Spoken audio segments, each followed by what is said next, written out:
On the foreign scene, an Israeli latest attack killed over 58 Palestinians and injured 86 persons. Details of these and more we come to shortly. Do stay with us.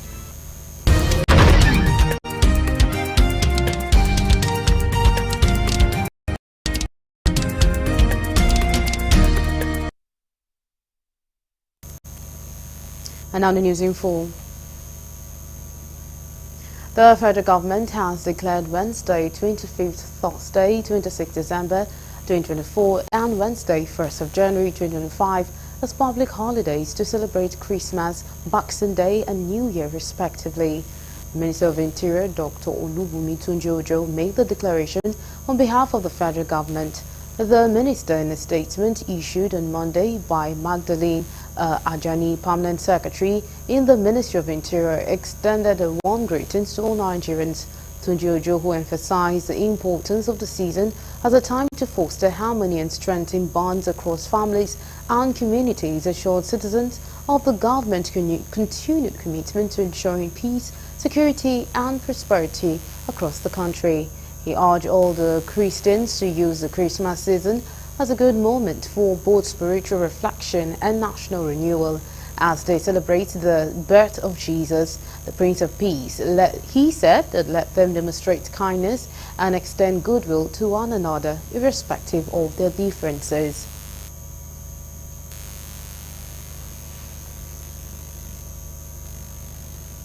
As part of efforts to prevent tragedies at public events, several states have started the implementation of strict precautionary measures. This comes after 67 people, 35 of them children, died in stampedes in Ibadan, the Oyo State capital, Okija, Anambra State and Abuja during a funfair and food distribution. Participants were trampled upon, resulting in fatalities, while 35 children were confirmed dead by the police in Ibadan. 10 people died in Abuja, while 22 were reported killed in Okija. In a decisive action, the Lagos State government mandated individuals and groups to register with state safety agencies when planning for events expected to host more than 250 attendees, both during and after the Yuletide. The government emphasized that failure to comply with this directive would result to sanctions for event organizers. And now to speak on the current issue, we have Primate Totten Ademishokan, the clergy, who joins us live from Akure. Thank you so much for being a part of the news at this time.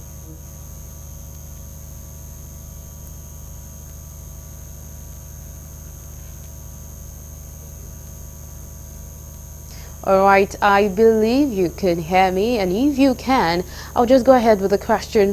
Are your thoughts on the recurring stampede that cases that has taken place in different parts of the country? We know of Ibadan, we know of the one in Anambra State, and of course the one in Abuja.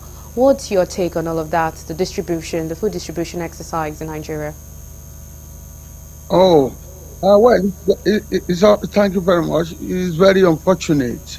But when you have a nation where corruption is endemic, and when stealing is because impunity, the general belief of an average Nigeria is that you can get away with anything, and twisting is not abnormal. And for that reason, they have reason of entitlement for what does not necessarily have to belong to them. So as a result of what it is called a wolf is so beloved by people in our time. So contentment is out of the place.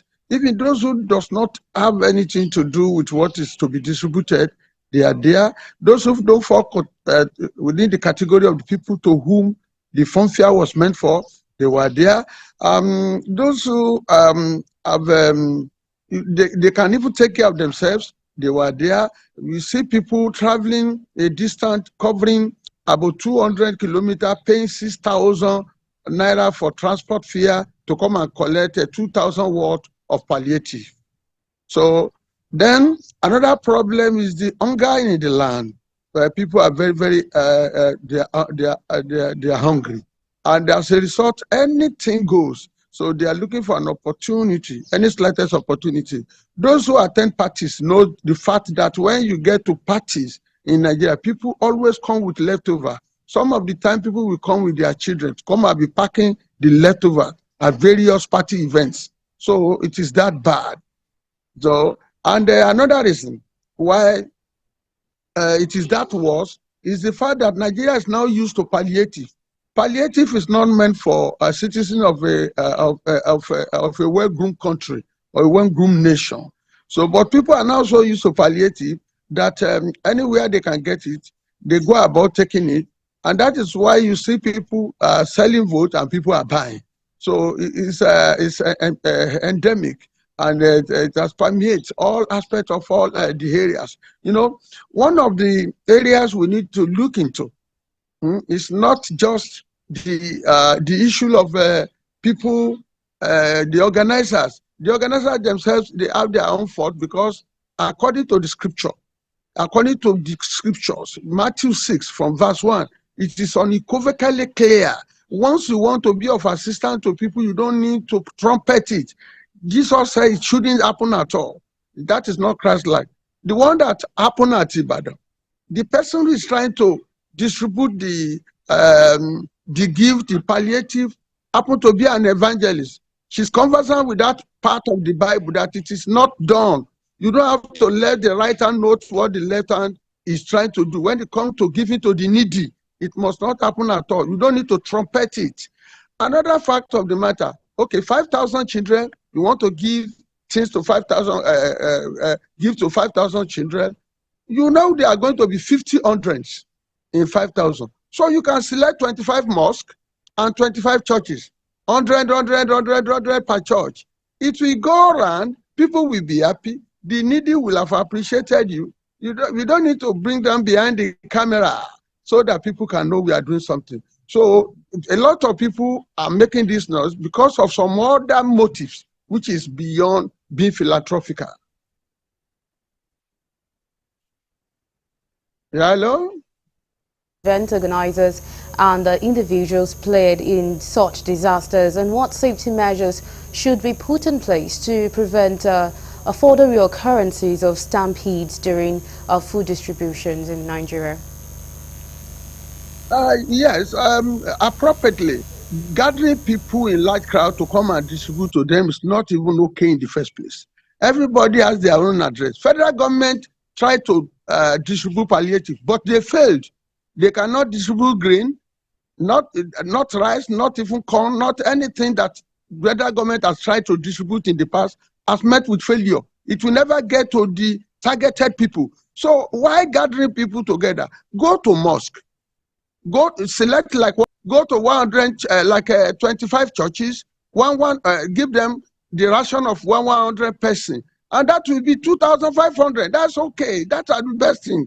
Gathering people to come and stay in the open place for that. Even if they were giving peacefully, people can still rob them of what they give. People can be enticed with little from in a house they have never been to. Go and sleep with a stranger because of that situation. That one is not, there's no decorum in that style, and it can expose a lot of people to danger. Vulnerability has no limit. People who are vulnerable are truly vulnerable. Even if I'm saying, if the gift, the venue of the event and their house, anything can happen, which we may not know, like the way we knew what happened because of the stampede. So let those who want to show righteousness, let them do it in the way of God. See, how do you assess the government address the root causes of poverty and hunger, which often lead to such desperate situation? Yes, the response of government is okay, sweet for now, and that's for at least to douse the tension, so to empathize with the people who lost their loved ones. So the step they've taken so far seems to be okay, but I know for sure nothing will come out of it. We only need to prepare to prevent reoccurrence. And the way to really prevent the occurrence is what I've just analyzed. Then in the nearest future, any gathering that is going to be above 1,000, there are supposed to be a strict rule on how to go about it. Then these people, NEMA, supposed to be empowered, and it should be made compulsory. They must be preferred. They are trained, they are specialists at a crowd management, and that will have helped us. Then on the issue of the poverty in the land, you see, when production is boosted, well, then there will be improvement. So let us have problems. So people should be encouraged to do the farming. I'm not talking of the executive farming that are done in the offices. The real farmers are there.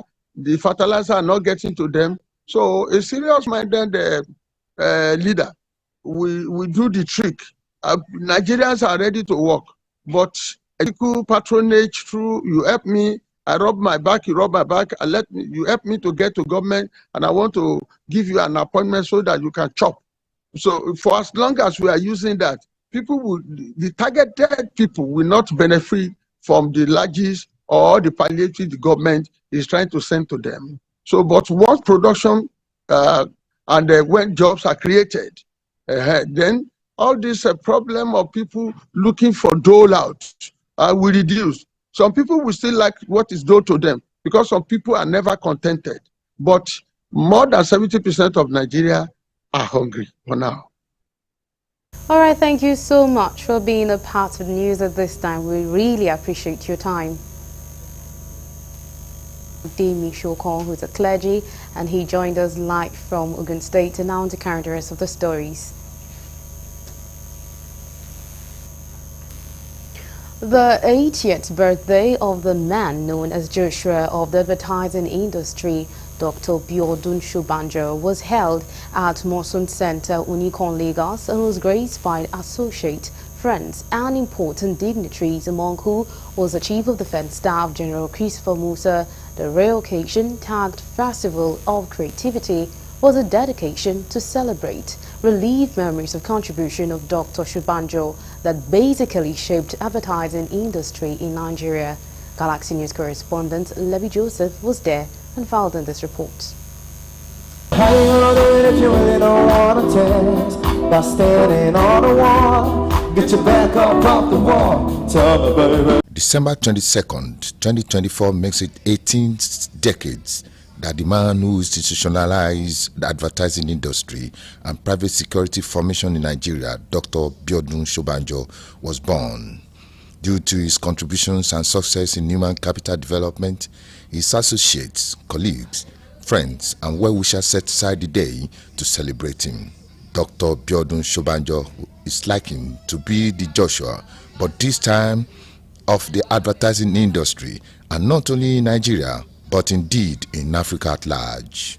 Dr. Shobanjo had laid to waste the old order of funding service providers, and in his wake, enthroned the dynamic of a worthy partner to highly ambitious, highly competitive, and demanding businesses who wanted to rule their tide by dominating their markets. Unlike the Hebrew Joshua, he was strong and courageous. He returned the practice of advertising to the core principle of being the instigator of phenomenal brand health, growth, and corporate prosperity. He was a mentor who believed in nurturing talent and helping others grow. He knew that great leadership meant empowering others to succeed.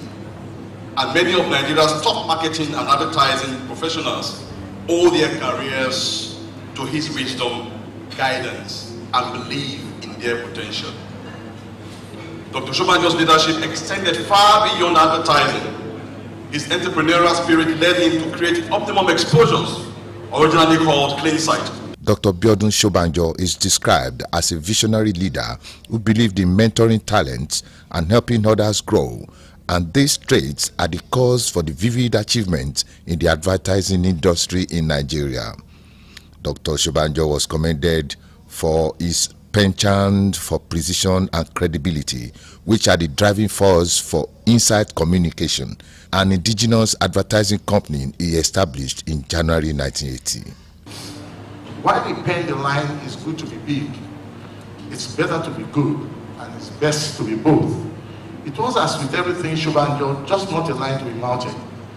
It was the foundation and directly distinguishes Dr. Shobanjo is his recognition that the human being is the most important dynamic in life. For him, everything starts and ends with people. You can't shy away from the work. Because at the end of the day, you know, what he has achieved has helped us to where we are, you know, from mentorship to even being able to have the best education and have the best opportunities. Opportunities not just being, you know, what we do, but the doors he has opened, we have met. Through a specially packaged documentary, Dr. Shobanjo went down the memory lane and spoke on rigors encountered at the startup of Inside Communications in 1980. He said his driving force is his belief that if you treat your staff well and do good work, fame and fortune will follow. I had recommended staff salary increments of between 50 and 75%. Now, which board would ever approve that? But I had a reason for that. What has waited till the end of 1979. So, in fact, most of them would have been promoted. They would have gotten very high salary increments. And then they were with me, they got zero. They got no promotions. And I said to myself, by year 2, we needed to do something to motivate them. And if we motivated them, I knew that they would work their socks out in helping to begin to get the businesses that would then make us fly. I actually promoted some of the staff, and I effected the salary increments that I wanted. Those guys, it was on their wings that we started turning around the fortune of the company by the second year. Ain't no stopping us now. We're on the move. All right.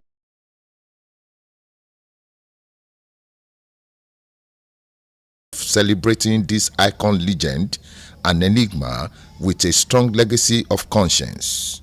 I am Lebby Joseph, reporting for Galaxy TV News.